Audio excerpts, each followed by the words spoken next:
Hi, hello, it's me, Unkempt Snugglepepper, and I'm back for another art critique.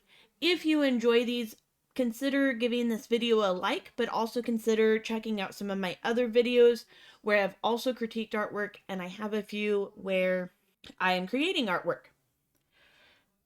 So this person, funny story, ever since about video 10, I ask permission before I use a picture from Reddit. And most people say yes, but this person said, "Okay, I guess?" question mark. So I explained, I do have a YouTube channel and this is what a video would look like.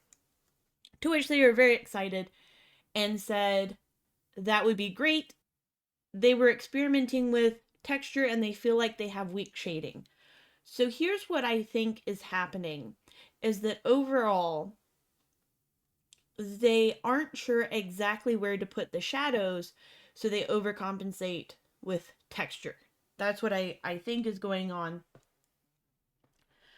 So what I'm going to do is start by determining a light source. And I have this reference over here of someone with top-down kind of extreme lighting, which I think would add to kind of her creepy vibe. I'm not sure if she's more creepy or cute, but she is definitely on the gothic side. If my light source is coming from top down, and if it is a strong light source, I'm going to take the hair and I'm going to swing more towards a highlight, and I'm going to add that ring of light highlight that happens going around in the hair. And then I'm going to take my brush a little bit smaller and add the tippy top highlight. Let's kind of move those in with the mid-tone. There is a texture for the hair in here, but it follows the hair going down, but it doesn't agree with this little area right here. So now she has a highlight there. The next thing I'm going to do is zoom in a little in the face. This is our flesh tone. This is our little saturation blush color, which I think is a great choice. It's more muted, which goes with the overall theme. But then we get this color that looks awfully gray. It doesn't against the gray background, but it looks gray compared to everything else. And so our shadow colors are a little too yellow and a little too desaturated. So they're beginning to look less like shadow and more like a 5 o'clock shadow where she hasn't shaved, which would be weird. So what I'm going to do is go in with a brush, kind of brighten up her lower face a little bit. And then rather than taking this color, I'm going to move a little bit more towards purple and into saturation a little bit more. And try to get the shadow of the face. The next thing I'm going to do is kind of take that warmer color and give her nose a bit of shadow. So this is kind of hard to really decide to do or not because it is an anime style, which means the nose is very small as well as the mouth. So deciding to shade for the nose, either way you could go for it, but I figure since there's some pink there, I'll add a little bit of a highlight just to give some more dimension. With the eyes, you have this desaturated of a purple is beginning to look a little bit like bruising and less like a shadow. So I would be careful there. And then since it's top down and it's pretty dramatic, we're going to shade underneath where her bangs are. And then the eyes will also have a little bit of shadow where her bangs hang down in front. Here we are. Now, I can see you have that little bit where the white of the eye should be, where I assume this is the highlight. And the whites of the eyes aren't white, but they aren't completely gray either. So I'm going to warm this up a little.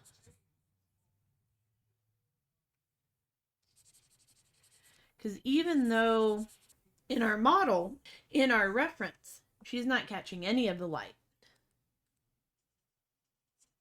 So I would say it would be acceptable to just exclude the light completely.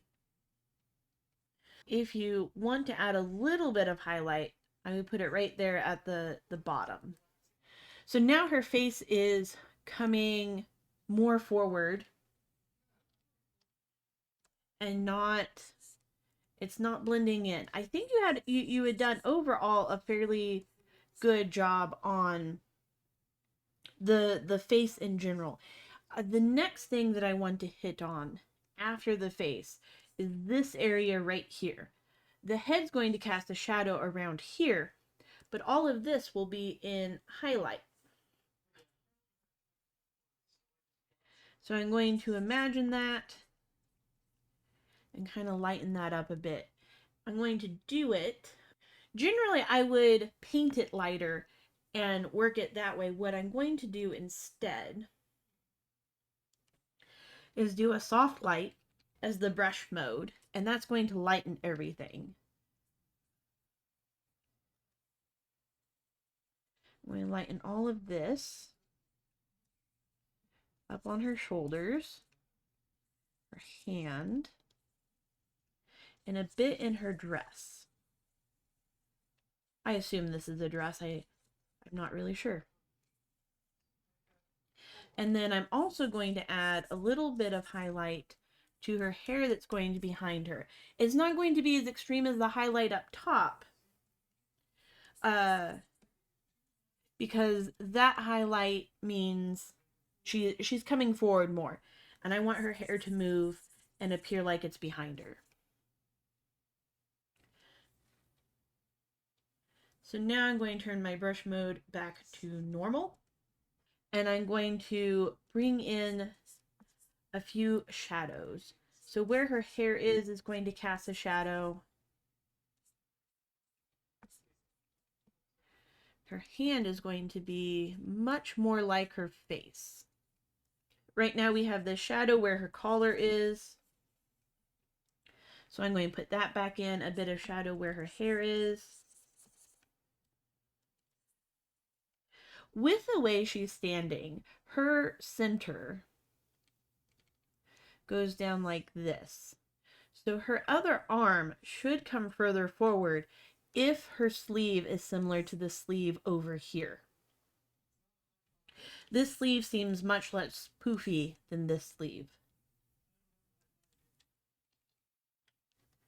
And as I get further away from her face, I'm going to get a little bit softer in my transitions because I want the face to stand out.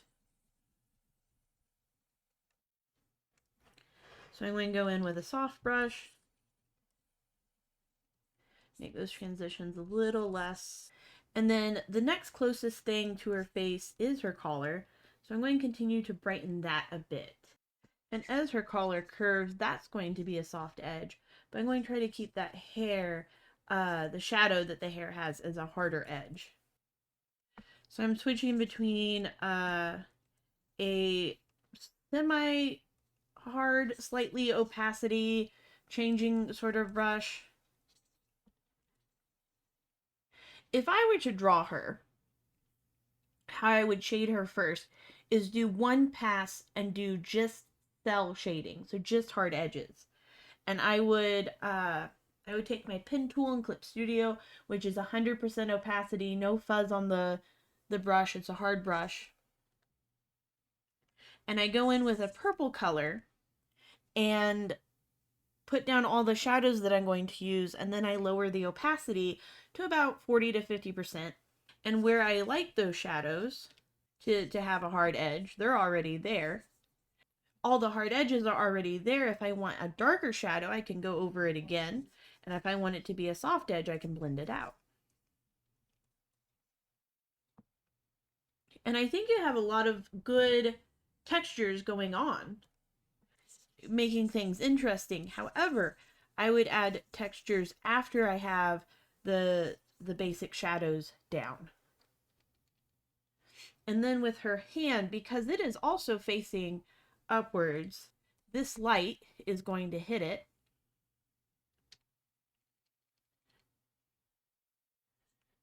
fingers will get it. I would actually change this finger to go like that. It's at a sort of weird angle because this knuckle is going to come in front of it.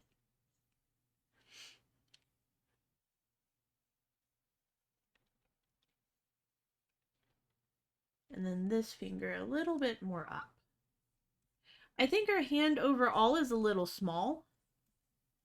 And part of that may be where her sleeve comes. Her wrist is about to move in there. I do like the little bit of saturation on it. And then I'm going to add that warmer, a little bit more saturated shadow. The only time I would use a shadow that leans more towards blue or green, like some of the shadows that are on her hand, would be if I'm representing 5 o'clock shadow or I'm representing bruising, is when they'll see those colors. Because I know there's a bit of purple hiding in there, but it's a little bit, almost looks like she has some bruising around her eyes rather than shadow. And I think that might have been because like the shadow down here wasn't warm enough. I'm going to give her hair that little bit of highlight. And then under her hand would be a shadow. So I'm thinking if the light comes down this way, what is standing in the way of that light? What is blocking that light from reaching its destination? Underneath her ribbon. And as her chest curves away. And I'm going to warm up the hair in the background just a little bit. I feel like it's gotten too dark and too desaturated compared to the rest of the piece. Kind of blending in the background a little too much. So I think that brings more attention to her face by brightening the area around her. One more thing that I would recommend is to take this gray and go a little bit darker. So I think that gives us a more dramatic light source. So what we covered today is having a light source that goes from the top down and what would be in the way of that light and catching the light versus what's going to be in shadow, which gives us a stronger sense of should the shadow have an hard edge. So this is our original. These are the changes I made. Thank you so much for watching. If you found this video helpful, be sure to give it a like, leave me a comment. I answer my comments if you have any questions. Consider subscribing to the channel, and if you want to submit your art, there is a link for that down in the doobly-doo. Have a good one.